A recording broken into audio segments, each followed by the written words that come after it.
Take a deep breath in. And as you breathe in a resourceful feeling of relaxation.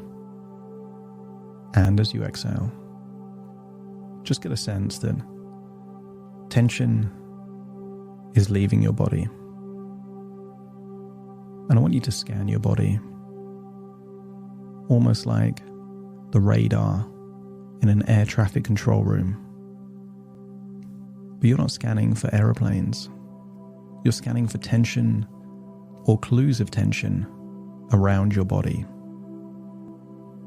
Perhaps you can imagine that green line on a dashboard going around in a circle, and start to notice whether it's at the top of your head, around your neck or your shoulders or your jaw, perhaps where tension is for you.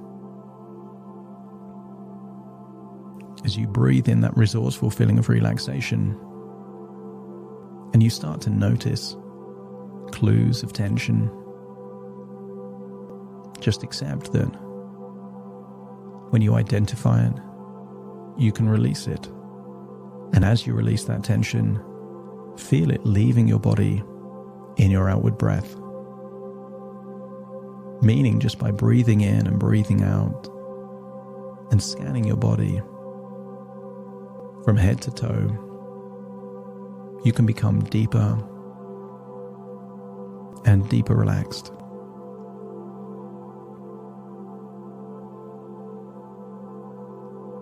As you continue to breathe in and breathe out, I want you to think about dimensions. I want you to get a sense that a straight line is one dimension. And a one-dimensional line can't fathom anything else outside of that single line. So even a two-dimensional shape, like a triangle or a square, would be impossible to comprehend from a one-dimensional line. And then hold an image in your mind of a two-dimensional shape. Any two-dimensional shape, a circle, a square, any shape at all. And imagine that if you were that shape, the idea of a three-dimensional object would be impossible to understand.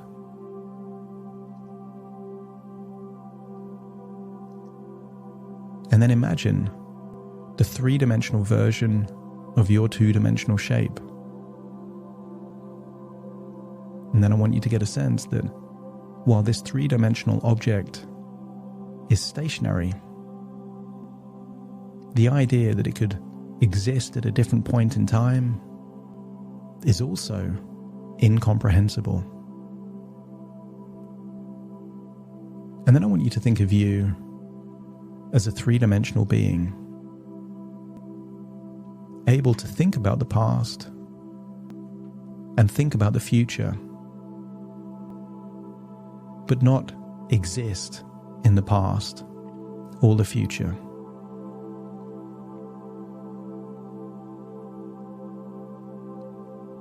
If a two-dimensional square is a square, and a three-dimensional square is a cube, a four-dimensional cube is a tesseract. And I want you to entertain the idea of something being able to exist at different points in time. And as you hold that thought of a four-dimensional cube, I want you to imagine that you can visit a future version of yourself. That a four-dimensional version of you can exist at any point in time.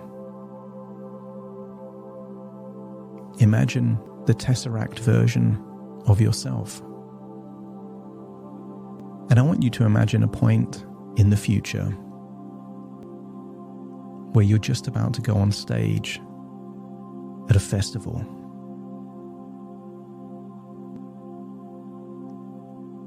As you breathe in and breathe out, breathe the same way you would do if you were about to perform to a big audience with music that they are already familiar with. They already know your name. Many in the audience are here just to hear you. Breathe how you would breathe, think how you would think, and then imagine walking out on that stage. You can see the thousands of people in front of you. Notice how calm you are, how good it feels. In this moment, your music is your energy, connecting with thousands of souls whose emotional state will change based on your energy, your music. I want you to imagine here in this four-dimensional world, time doesn't exist. A year can be a second, and a second can be a lifetime. And imagine you've now completed that set. You've done your encore. And you leave that stage with a sense of gratitude, but also a sense of déjà vu, like you've been here before. And you've said to yourself many times before leading up to here that if you ever performed in this venue to this audience, you would treat yourself by going to a lagoon with thermal springs. And I want you to imagine it's night.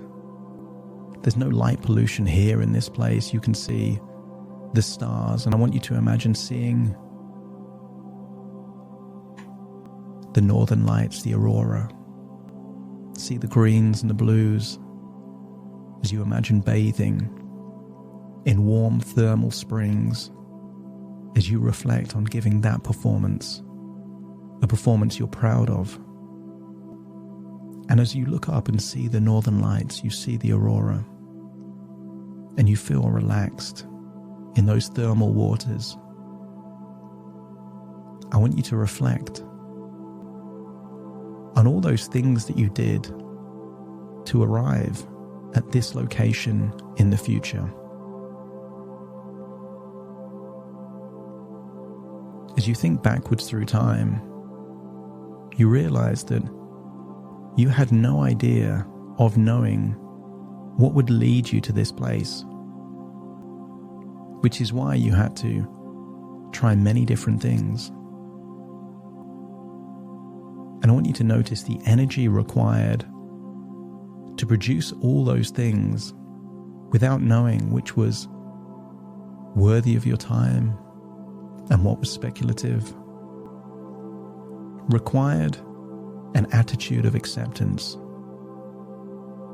You didn't have to preempt what would happen with all those things. The desire was to create.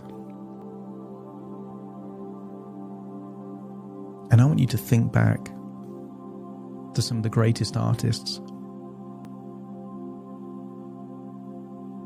They released themselves from worrying what would happen with the things that they produced.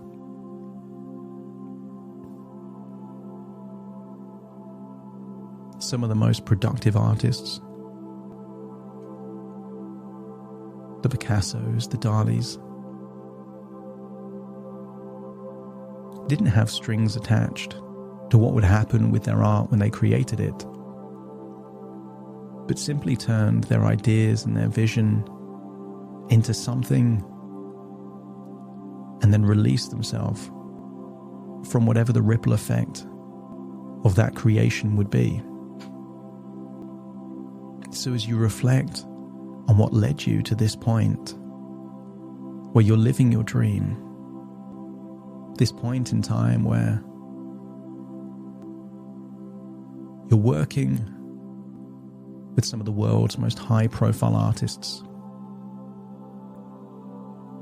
Many of your songs have had over 1 million streams. You've just played a big festival and it feels great. But also, you acknowledge that you're happy, healthy, and have good relationships. I want you to imagine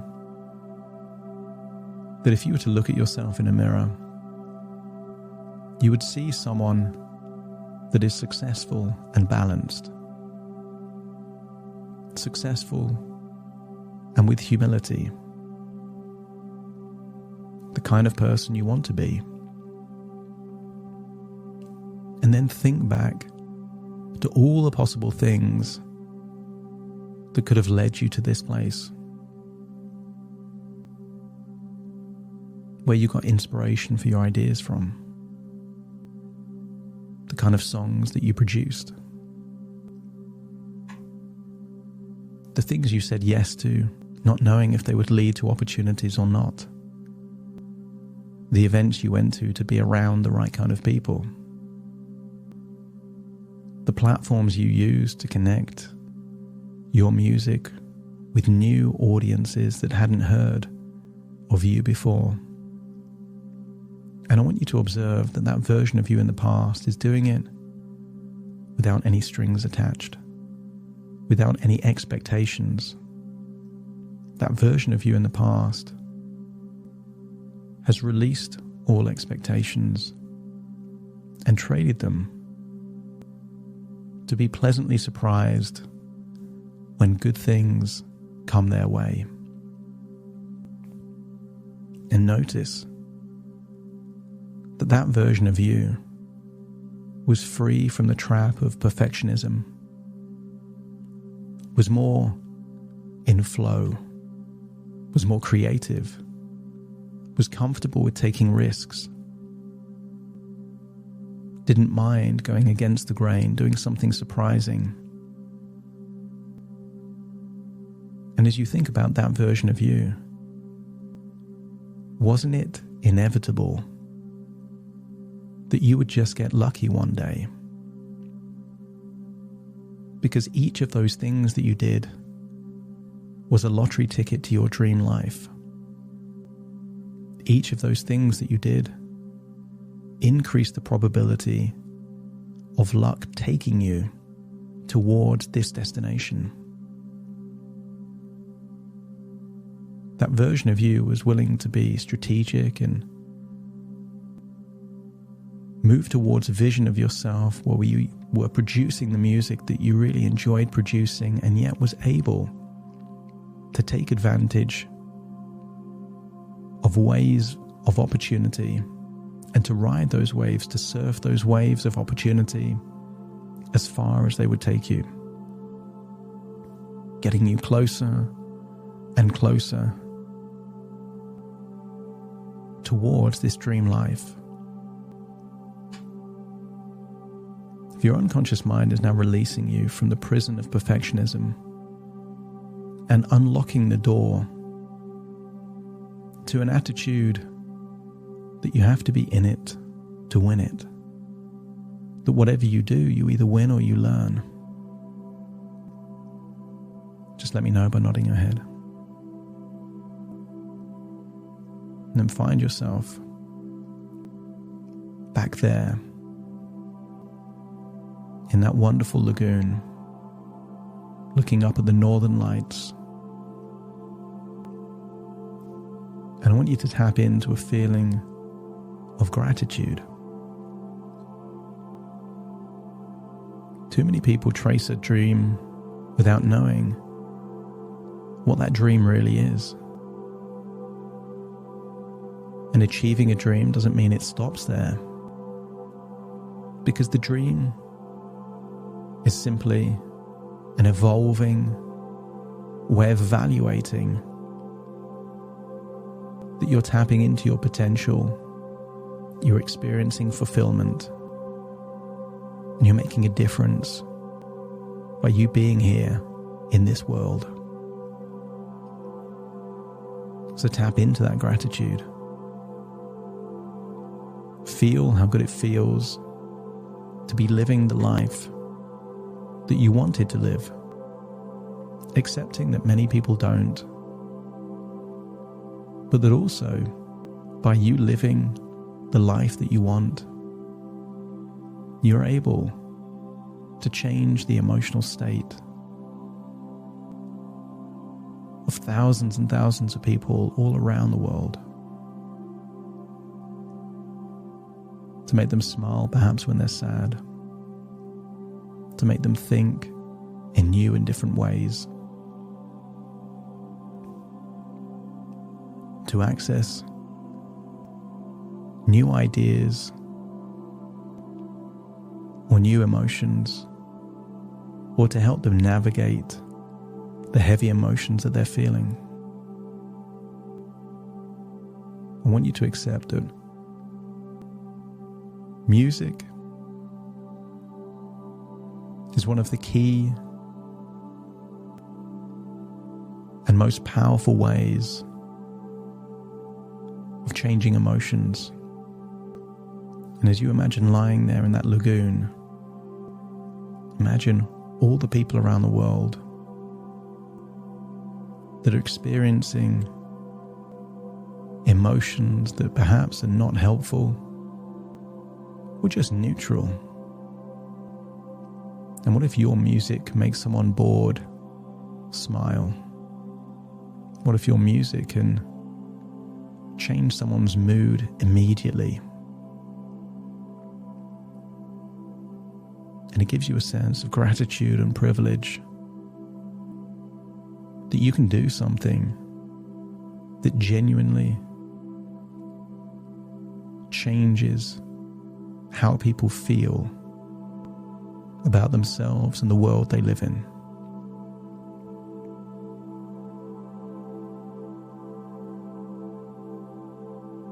And in this four-dimensional version of yourself, the Tesseract version of yourself, I want you to go forward all the way to your end of your life, this time observing you like you're someone else. And they say the biggest tragedy in life is meeting the person you could have been. If only you'd have attempted everything that was possible. But as you see the version of you towards the end of your life, you're seeing a person with a sense of pride, accomplishment, and satisfaction, that they didn't allow perfectionism to stop them in their tracks. They pursued a difficult road. They were resilient, determined, tenacious, and fearless in their approach. They knew where they were heading, and they were willing to try lots of different approaches to experience that world, that life.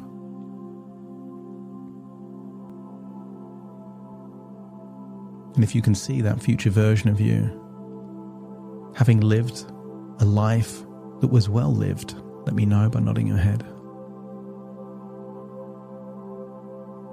And then imagine returning to the present.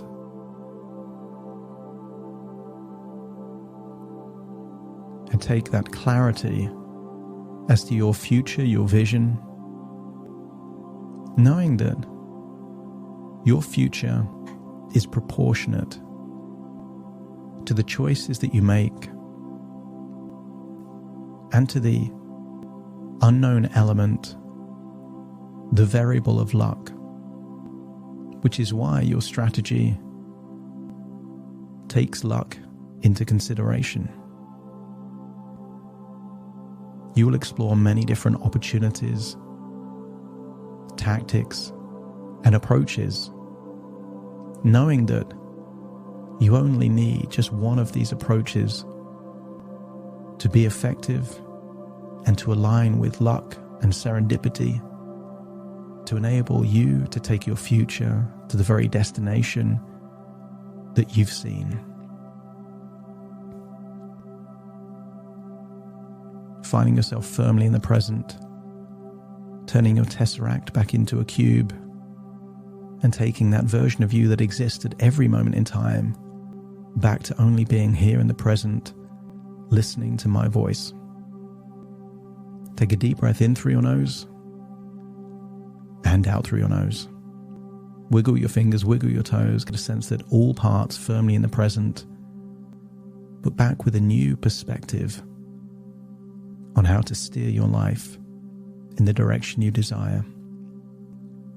As I count from 1 to 10 to awaken you, you will awaken feeling resourceful, optimistic, motivated, but also detached from the consequences of your creative endeavors and willing to let Lady Luck help you on your journey, starting to count to awaken you. 1, 2, 3, waking up. 4, 5, 6, more alert. 7, 8, open your eyes, open your eyes. 9, 10, wide awake, wide awake, wide awake.